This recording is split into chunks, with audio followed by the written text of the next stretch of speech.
సోకి నీ సోకు కందేనే వెలికి రాని వెర్రి ప్రేమ కన్నీటి ధారలోన కరుగుతున్నది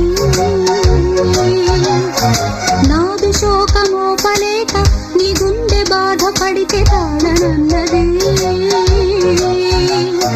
మనుషులెరుగలేరు మామూలు ప్రేమ కాదు అగ్ని కంటే స్వచ్ఛమైనది మమకారమే ఈ లాలి పాటగా రాసేది హృదయమా ఉమాదేవిగా శివుని అర్ధభాగమైనాలోన